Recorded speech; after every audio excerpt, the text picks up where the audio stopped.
I know I say it all the time that I usually don't correspond with our music leaders as far as what the message is going to be. For those that pick the responsive reading, I don't correspond with them. I let the Spirit lead, and this morning that just spoke to me. Because I'm one of the one. He kicked down some walls for me over the last week. He came and found me because I decided to be lost. And I'll get to that in a minute. Pain. We all feel it. Some of us feel physical pain. Some of us feel emotional pain. We can get hurt playing a game. We can get hurt just by walking up a flight of steps. How many of you are talented enough to trip over air? I've got some real talent. I'm good at tripping over air. There's a little spot on the floor here. I don't know if you've ever watched me trip over that. And I know it's there. I've known it's there for 3 years and I still catch it.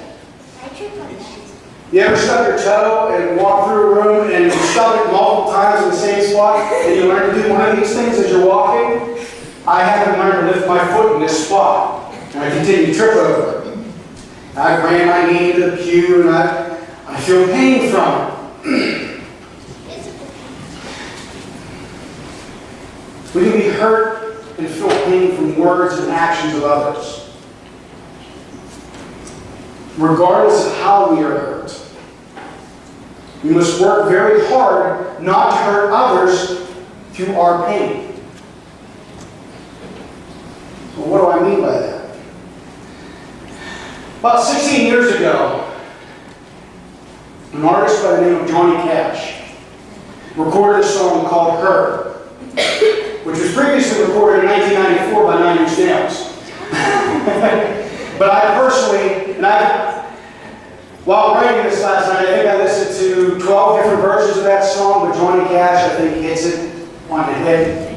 He nails it. But the opening of the song is, I hurt myself today. To see if I still feel. I focus on that pain. The only thing that's real. When we are hurt, we either in the physical or emotional, we kind of focus in on that pain. We zero in on it. And it starts to dictate how we act on a normal basis. Pain is almost like a drug, believe it or not. The song goes on, the needle tears a hole, the old familiar sting. Try to kill it all away, but I remember everything. What have I become? My sweetest friend. Sweetest, not sweetest. Let's think about those Swedish meatballs. My sweetest friend. Everyone I know goes away in the end. And you can have it all, my empire of dirt. I will let you down. I will make you hurt. Think about these words because when we hurt, whether we realize it or not, we live out this song. We start to react with our emotions. We focus on pain and we sometimes get angry or sad and we just zero in on it. And it becomes almost addictive, and then we have to share that pain with others. We start to lash out, we start to get angry, we say things that we normally probably wouldn't say because we're hurt, and everyone around us needs to hurt, right? Everyone else has to feel the way we feel because we're hurt, we're upset, we're angry. When people start to give us space, they start to back off. And then we get angry because they're backing off. They're not saying nothing because we're hurt. Why aren't you comforting me? Well, now you're being irrational. You're being erratic. You're not listening when people are coming to you with love. You're not understanding that they're trying to pour themselves into you. You're not grasping that they love you. But you keep pushing and you keep getting angrier and angrier. we push them further and further away. We turn away from our own friends and our own family. And we wonder why no one cares. And it becomes a vicious cycle. We start to feel better, we start to get into a good mood, and then all of a sudden that pain is reminded. We had that thought in our head of the hurt that we feel, that anxiety, that anger that was there, and it all comes back, it all floods back. And in all of this, we're passing it on. Saying things, being a bad example. We crave for the healing. We crave for someone to just be with us and comfort us. And I speak from experience when I say this. I am a key example. I will repeat that. I am a key example of this revolving process. I have been in pain for quite some time. I have been hurt. I've been hurt with loss. I have been hurt by things that have been said to me. Whether anyone realized that they were saying something that hurt me or not, I've been hurt. And in that, I've withdrew. I've gone into my shell. I've gotten angry. I've lashed out. And God loved Marcy and my kids. Because in this cycle, they're the ones that get the brunt of it. They're the ones that take my anger. They're the ones that take my yelling, my frustrations, my stress.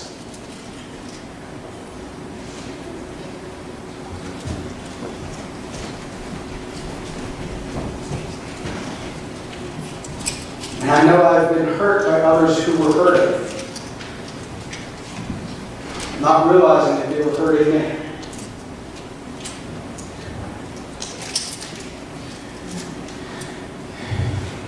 When we're hurt, when we're angry, when we're bitter, we focus on that pain and that hurt, and we take our eyes off Christ. We look away. We feel that anger, we feel that pain. We look at everything that's going on around us, but we forget to look at Jesus. Like Peter on the water, he's walking perfectly fine until he starts hearing everything else that's around him, and he starts to sink. We lose our faith in Jesus because we are hurting, because we're angry about that hurt. So we take our eyes off of him, and we start to sink.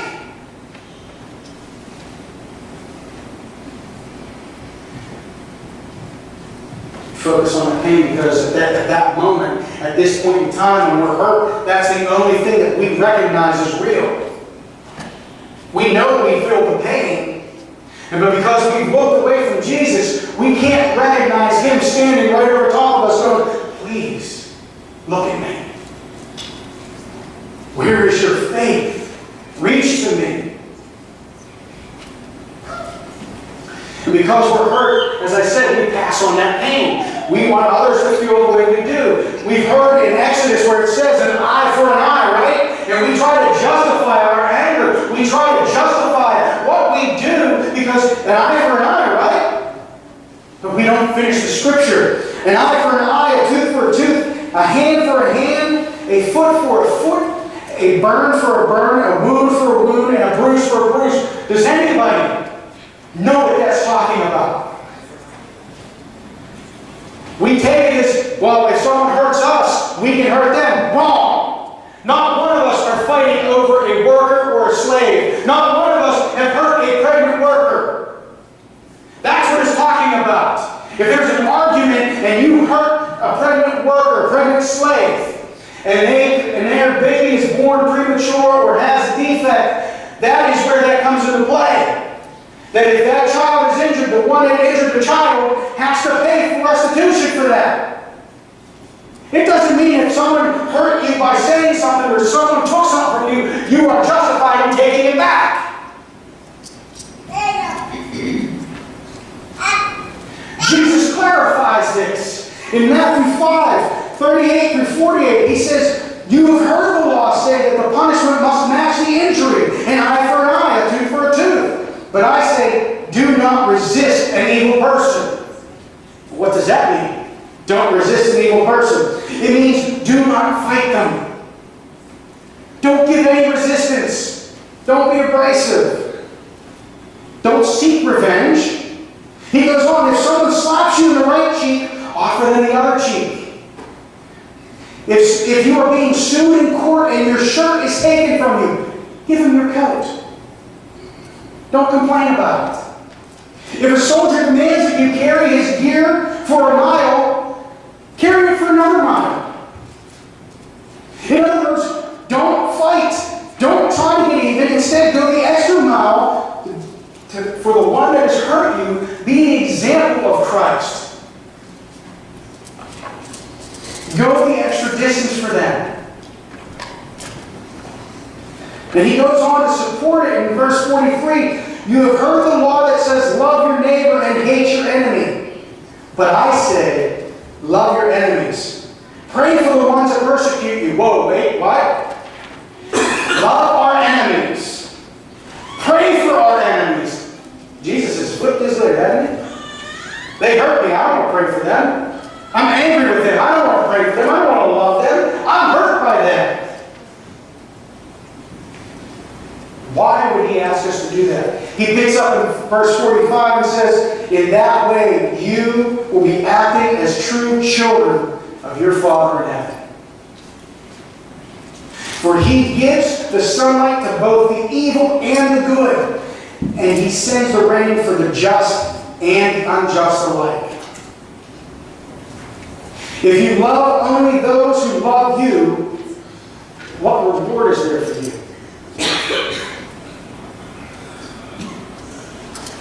Even corrupt tax collectors do that much. If you are kind only to your friends, how are you different from anyone else? Even pagans do that. But you, I'm going to repeat that, but you, all encompassing, everyone sitting here, everyone at home, you are to be perfect, even as your Father in heaven is perfect. Think about that. We are to be perfect, as our Father is in heaven. That's a very tall order, isn't it? Jesus says we are to be perfect. We know that we all fall short of the glory of God. We know that we are all sinners. And we will claim that. We will own that. But Jesus is telling us that we are to be perfect. Because we know we're human. We're going to make mistakes. So we own up to being imperfect. We own up to being human and flawed. But we do not own up to the call that Jesus put on our lives to step forward and work to be perfect. Work to look like Him.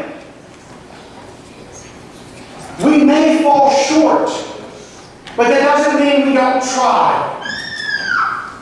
We are too comfortable with saying, I know I'm a sinner. I'm good with being a sinner. I know this. I'm comfortable with that. God says, no, I want you to go further. I want you to become my perfect children. No, I'm good here. I know I'm a sinner. I know I'm flawed. I'm going to fall short of what you call me to do. Jesus says, no. At least try.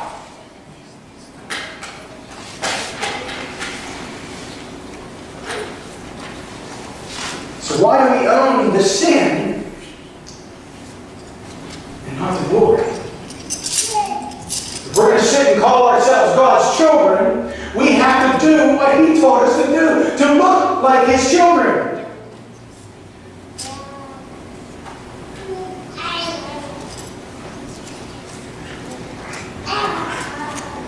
Maybe we just think it's impossible. Maybe we think it's impossible to step forward and live a life that glorifies God. Maybe that's what's in our minds. I mean, we choose, and this is the key thing, we choose to be negative. We choose to be imperfect sinners. That is a choice that we make on a daily basis. We choose not to do right. We choose to step out and sin. And we think, well, I'm only human. I make mistakes. We make that choice. We all make that choice. We choose to follow Satan and claim God instead of following Jesus Christ. Instead of being that mirror image.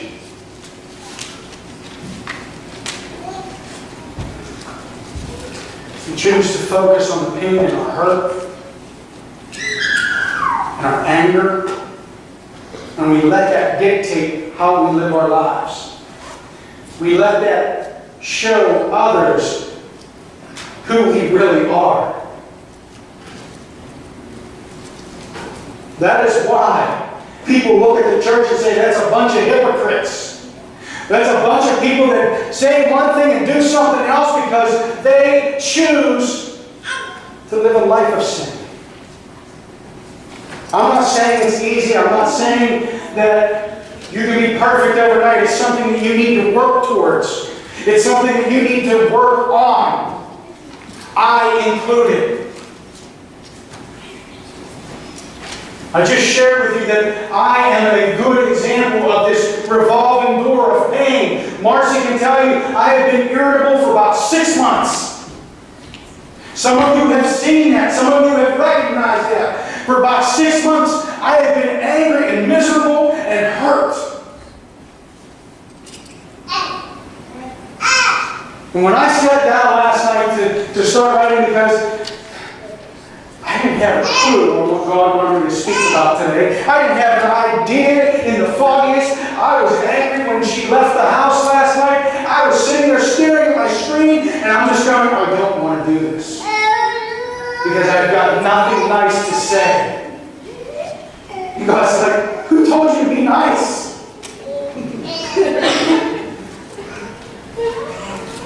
He's like, you're hurt. Focus on your hurt for 1 minute. Because I want you to think about where you're at. I want you to think about what you're doing.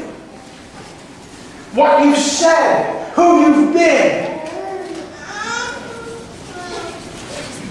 And as I was sitting there, all that was playing in my head was Johnny Cash. And I started thinking about those lyrics, and I'm like, I have focused on the pain. Because in my life, that was the only thing that was real to me at the time. Because of the things that were said, the things that I felt, and the reaction that I made. And instead of being a beacon of light, I was a catalyst for hate and dread. Marcy was afraid to talk to me.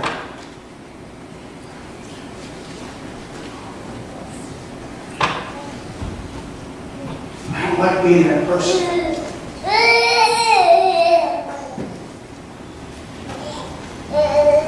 6 months I've been like that.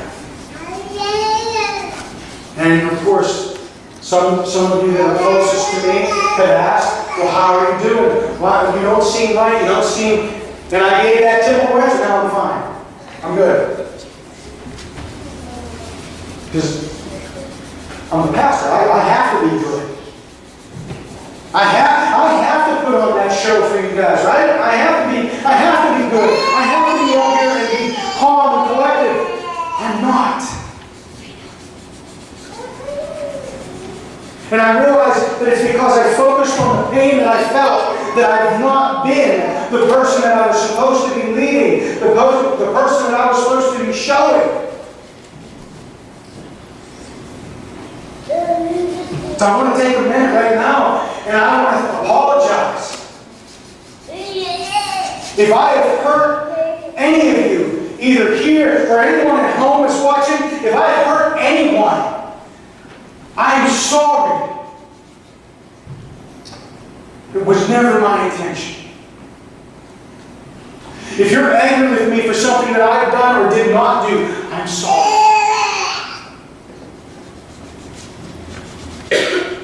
And I I pray that you can forgive me. And for all of those that have hurt me, I forgive you. Whether you're here, whether you're not, you're forgiven. Because the more I focus on that, the more I lose focus on God.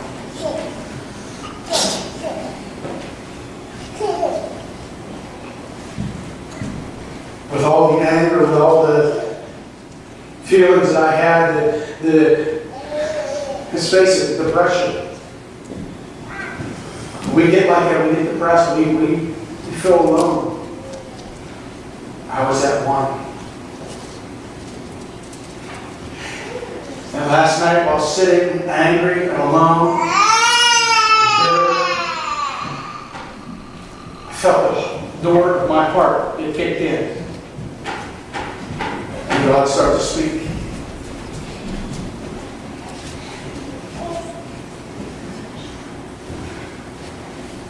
So I ask you,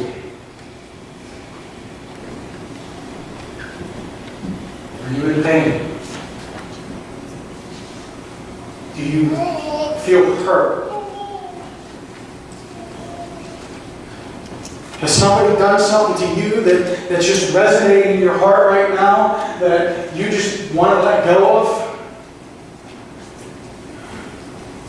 Don't let their actions steal your seat in heaven. Don't let something that someone else has done to you steal your joy.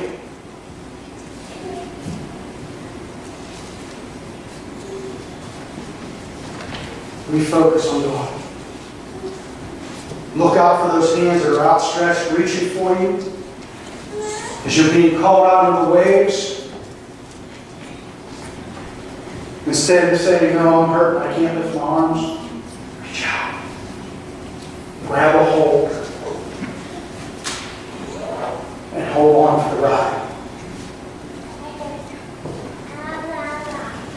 If you're feeling that pain, if you're feeling hurt like that, I invite you to join me up here at the altar as we pray.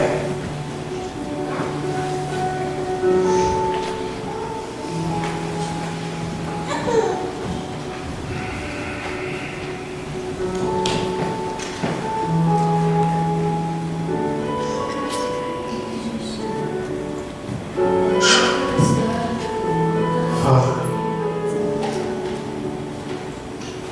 we come to you, a broken people. We come to you in pain. We come to you in sorrow. And we look to you for guidance, Lord. We know that you are the God of love, the God of peace, and the God of joy. So let us feel that love. Let us feel that peace. Let us feel that joy. Lord, I ask that pain that we feel in our hearts be removed. I ask that we look to you instead. I ask that we look to you for love, that we reach and we walk and we stand on top of the water, that we rise victorious over that pain, over that fear, over that hurt, Lord, that we stand with strength, we stand in numbers with you, we stand in numbers with our brothers and sisters, that we don't give up. That we don't lash out at others, that we don't take that pain and reflect it back on someone else, that instead we walk in the perfect light who is Jesus Christ, that we walk with you, that we show who you are through our actions. Father, if somebody strikes us, if somebody slaps us, let us turn that cheek. Let us reach out with love. Let us touch them. Let us give forgiveness where it is needed, Lord. And let us forgive those who do not deserve forgiveness. Let us be the mere image of who you are. Let us love regardless of what has been done to us. Because you loved us regardless of what we've done to you. You continue to touch us. You continue to reach to us. You continue to just love us. And Father, we ask that you continue to guide us, continue to show us. We ask this in Jesus' name.